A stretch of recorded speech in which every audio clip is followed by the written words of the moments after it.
Now, so we see Donald Trump started a new war with the media by blocking CNN and New York Times and 5 other media outlets from press briefing. Some say the White House violate the First Amendment of the U.S. Constitution, but truth is only the Congress is addressed in the text, which, as I read here, now Congress shall make no law respecting an establishment of religion or prohibiting the free exercise thereof or abridging the freedom of speech or of the press or the right of the people peaceably to assemble and to petition the government for redress of grievances. So, Stephen, is the White House violating the Constitution or not?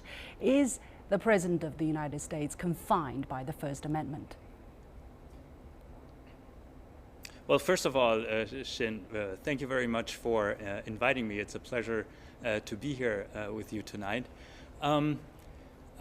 This is a very important question that you're asking, and I think the answer to that depends very much on the facts of the case. First of all, you're absolutely right. The text of the First Amendment only refers to Congress. Congress shall not make a law abridging the freedom of speech and of the press. However, it is very generally accepted that the First Amendment does not only apply to Congress, but to every actor of government, and as such also, obviously, to the President of the United States. So, in my opinion, there's no doubt that Donald Trump, as President of the United States, is bound by the First Amendment.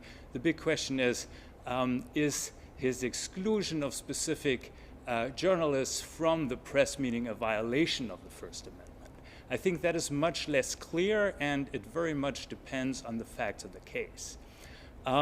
If Donald Trump has excluded these journalists because of a specific content of reporting that they had done in the days before this event, then I think there would be a strong argument in favor of the president having violated the First Amendment, because regulation or government interference with speech that is based on content, on the content of the speech, and that is aiming on limiting this content, is only constitutional if it fulfills the requirements of the strict scrutiny test, meaning that a compelling government interest has to be pursued, and the measure has to be necessary in order to achieve this compelling government interest.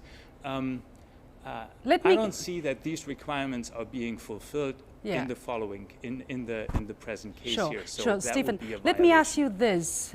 Why do you think Donald Trump has barred these particular media outlets? Is it because of the critical articles they have put out against him? Can we conclude that he is barring them because he cannot tolerate the opinion of these people against him? Well, I think that is the critical question of the facts in this case. If you listen to Jean Spicer, the press secretary of the White House, he argues that this was not a regular press conference to which journalists are usually all invited, all accredited journalists to the White House. This was, according to his statement, what they call a gaggle, which is a much more informal in conversation between journalists and the White House press secretary, usually in the press secretary's office. And it is absolutely usual that to these smaller settings, not all journalists are being invited, and the journalists who are invited then later share the information with journalists who have not been invited, or this information will even be put onto the website of the White House. So the purpose of not inviting all journalists to such an event is to preserve the more intimate and more personal atmosphere of a conversation in a smaller route. And if that would be the reason for excluding these journalists, that would obviously be not a violation of the First Amendment. So I think the First Amendment question very much depends on what exactly went on here. Were the journalists being excluded because of the content of their report, or were the journalists only being excluded because of the special character of the meeting that was taking place here. Well, I think it is pretty clear he didn't like some of the media that was excluded from this gaggle. For instance, he openly called the CNN fake news repeatedly during several press conferences. This, I think, in many people's eyes can be interpreted as a kind of intolerance toward a different voice. And as he tries to make America great again, it is very difficult for people to see how he plans to do that if he doesn't show the kind of tolerance towards critical media.